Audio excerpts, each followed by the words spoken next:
आज का वचन। पहला पाठ ईसायाह नबी का ग्रंथ, अध्याय 49 पद संख्या 1 से 6। दूरवर्ती द्वीप मेरी बात सुनो, दूर के राष्ट्रों कान लगाकर सुनो। प्रभु ने मुझे जन्म से पहले ही बुलाया, मैं माता के गर्भ में ही था जब उसने मेरा नाम लिया। उसने मेरी वाणी को अपनी तलवार बना दिया और मुझे अपने हाथ की छाया में छिपा लिया।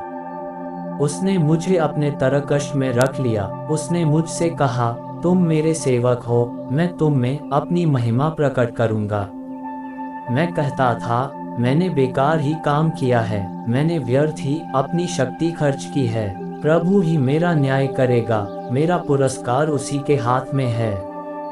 परंतु जिसने मुझे माता के गर्भ से ही अपना सेवक बना लिया है, जिससे मैं याकूब को उसके पास ले चलूं और उसके लिए इस्राएल को इकट्ठा कर लूं, वही प्रभु बोला। उसने मेरा सम्मान किया, मेरा ईश्वर मेरा बल है।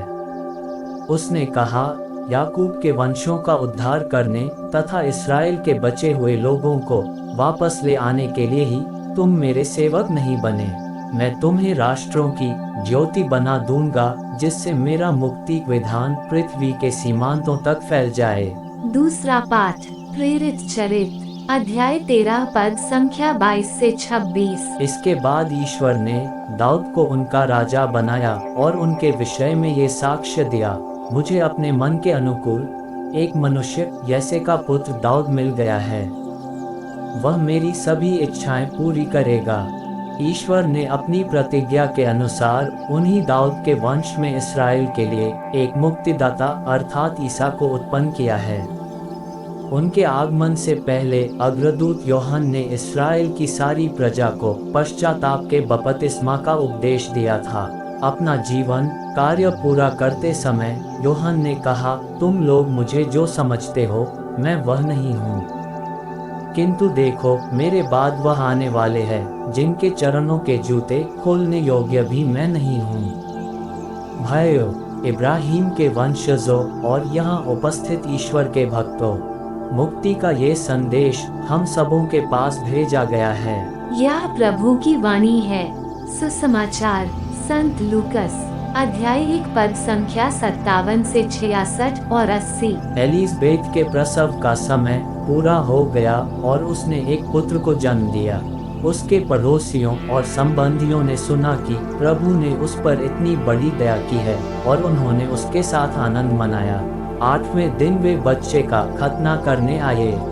वे उसका नाम उसके पिता के नाम पर जकरियस रखना चाहते थे, परंतु उसकी माँ ने कहा, जी नहीं, इसका नाम यूहन्ना रखा जाएगा।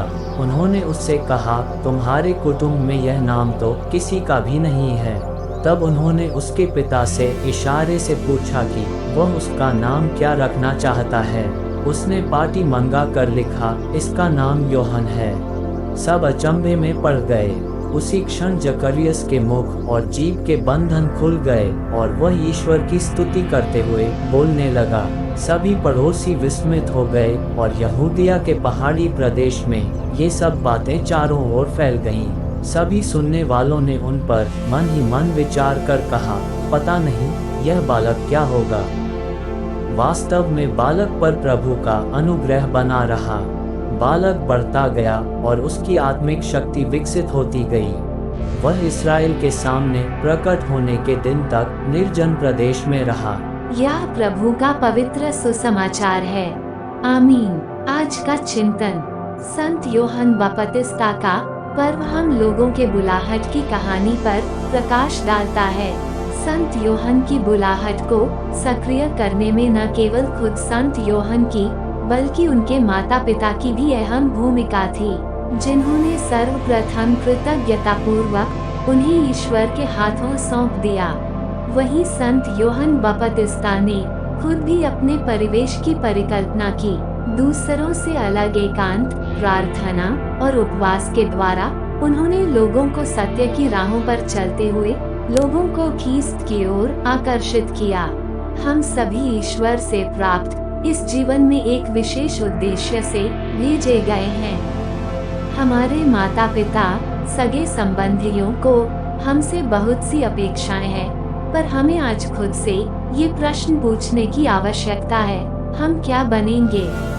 आध्यात्मिक रूप से ईश्वर हमसे क्या चाहते हैं? हमारे जीवन का उद्देश्य क्या है? ये प्रश्न न केवल हमें ईश्वर प्रदत्त अंदरूनी अच्छाइयों को सराहने, बल्कि हमारे उद्देश्यों को प्राप्त करने में हमारी मदद भी करेंगे। आमीन।